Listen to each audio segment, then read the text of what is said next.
স্বাগত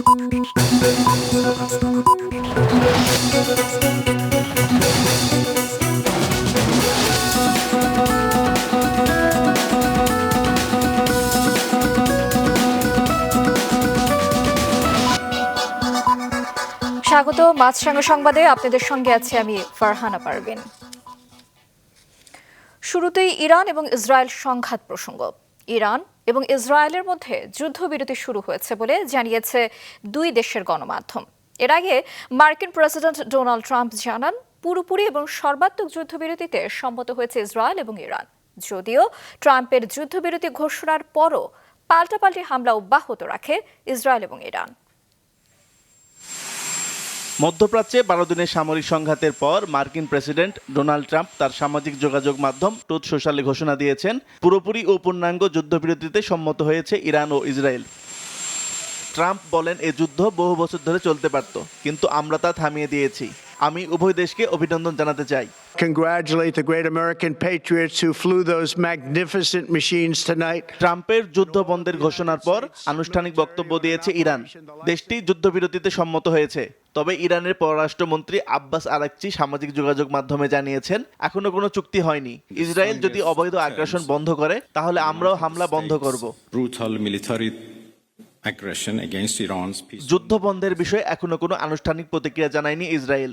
তবে সিএনএনের এক প্রতিবেদনে বলা হয়েছে, এই ইস্যুতে প্রধানমন্ত্রী বেনিয়ামিন নেতানিয়াহু তার মন্ত্রিসভার গুরুত্বপূর্ণ সদস্যদের সঙ্গে জরুরি বৈঠক করেছেন। বার্তা সংস্থা রয়টার্স জানিয়েছে, ট্রাম্প নিজে কাতারের আমিরের সাথে কথা বলেন এবং ইরানকে বোঝাতে সহায়তা চান। পরে কাতারের আমিরের মাধ্যমে যুদ্ধবিরতির আলোচনায় সম্মত হয় ইরান। ট্রাম্পের যুদ্ধবিরতির ঘোষণার পরেও পাল্টাপাল্টি হামলা অব্যাহত রেখেছে ইরান ও ইসরায়েল। দুই পক্ষের হামলায় হতাহতের ঘটনা ঘটেছে। এর আগে কাতার ও ইরাকের মার্কিন সামরিক ঘাঁটিতে ক্ষেপণাস্ত্র হামলা চালায় ইরান। দেশটির পররাষ্ট্রমন্ত্রী জানায়, এই হামলা ছিল যুক্তরাষ্ট্রের আগ্রাসনের জবাব। সাময়িকভাবে বন্ধ ছিল কাতার, সংযুক্ত আরব আমিরাত, কুয়েত ও বাহরাইনের আকাশসীমা। আসিফ আল আমিন, মাছরাঙা নিউজ ডেস্ক। দর্শক, আশুলিয়া হত্যার পর 6 জনের লাশ পোড়ানোর মামলায় তদন্ত প্রতিবেদন নিয়ে আন্তর্জাতিক অপরাধ ট্রাইব্যুনালে ব্রিফ করা হচ্ছে। আমরা এখন সরাসরি চলে যাচ্ছি আমাদের সহকর্মী মমিতা জান্নাতের কাছে। মমিতা, আপনার কাছে জানতে চাই যে ট্রাইব্যুনালে আজ কি কি মামলা রয়েছে?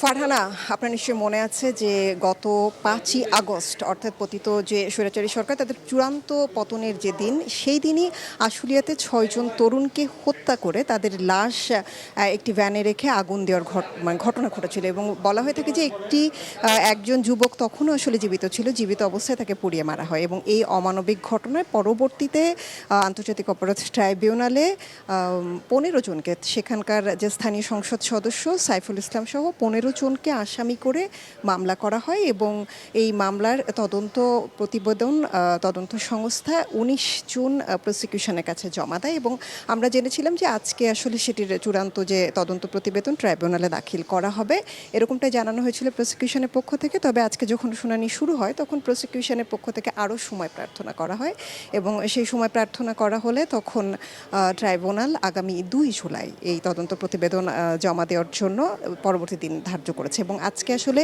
এই জুলাই গণ অভ্যুত্থানের প্রধান আসামি করে যে শেখ হাসিনা এবং হচ্ছে যে আরও 2 জন সাবেক পুলিশ কর্মকর্তা সহ মোট 3 জনকে আসামি করে যে মামলাটি ছিল সেটিরও শুনানি ছিল।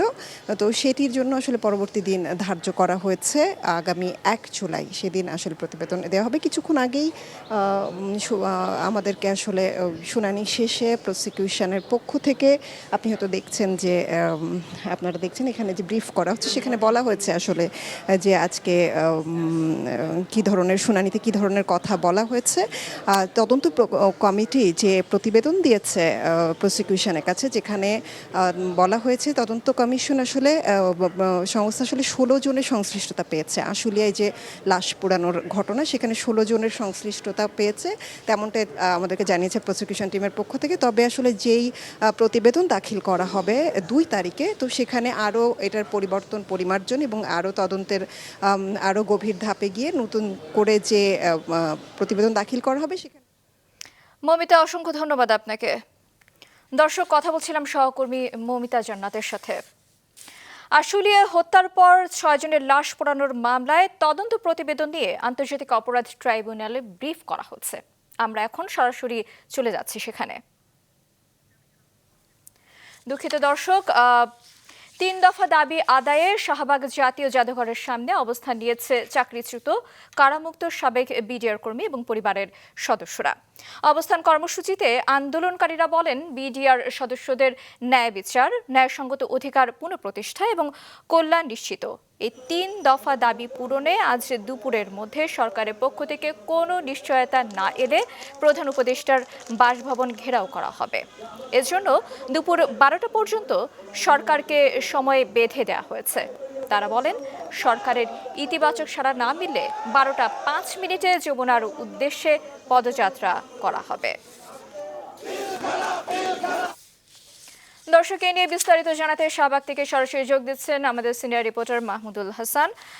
মাহমুদ, আপনার কাছে জানতে চাই যে আন্দোলনকারীদের দাবির বিষয়ে সরকার কি বলছে, এই বিষয়ে কি কিছু জানতে পেরেছেন?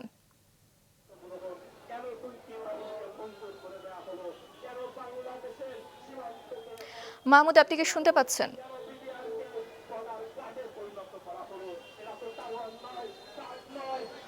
মাহমুদ, শুনতে পাচ্ছেন?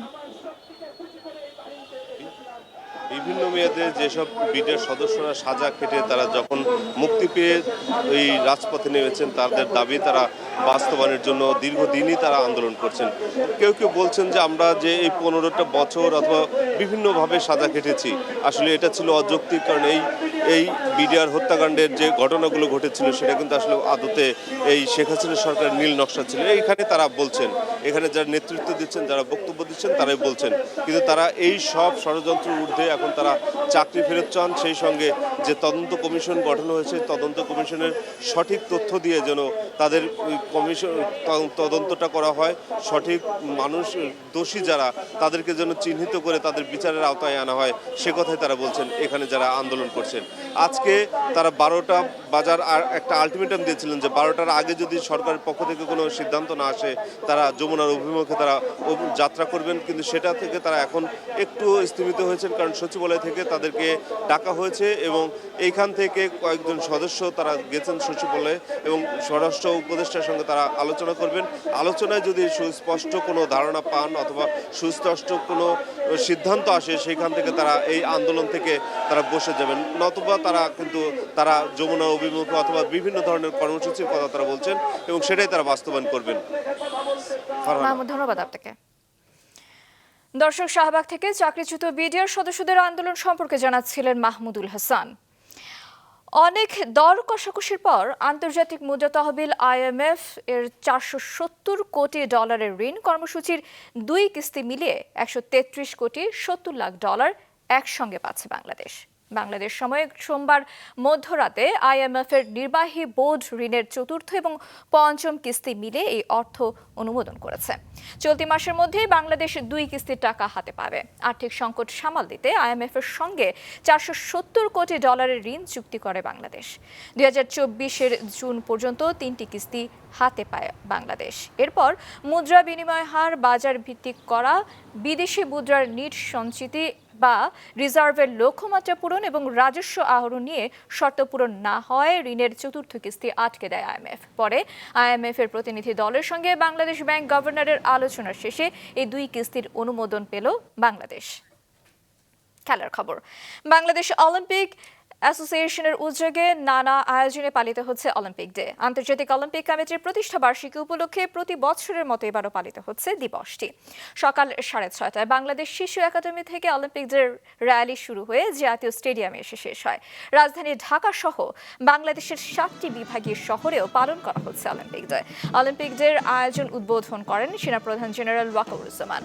খেলাধুলার মাধ্যমে ভ্রাতৃত্ব এবং শৃঙ্খলা চর্চা বাড়ানোর আহ্বান জানান তিনি। অলিম্পিক ডে উদযাপন অনুষ্ঠান সফলভাবে আয়োজন করায় সেনাপ্রধান বিশেষ ধন্যবাদ জানান বাংলাদেশ অলিম্পিক অ্যাসোসিয়েশনের সহ সভাপতি অঞ্জন চৌধুরী পিন্টুকে।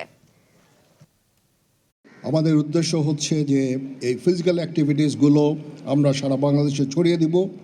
তার মাধ্যমে আমরা ভ্রাতৃত্ববোধ, আমাদের মধ্যে একতা, শৃঙ্খলা, দায়িত্ববোধ এগুলোর আমরা চর্চা করব আজকের এই অনুষ্ঠানকে সাফল্যমণ্ডিত করার জন্য যারা ছিলেন, বিশেষভাবে আমি ধন্যবাদ জানাচ্ছি জনাব অঞ্জন চৌধুরী পিন্টু এবং বাংলাদেশ অলিম্পিক অ্যাসোসিয়েশনের সহসভাপতি শেখ বশির আহমেদকে।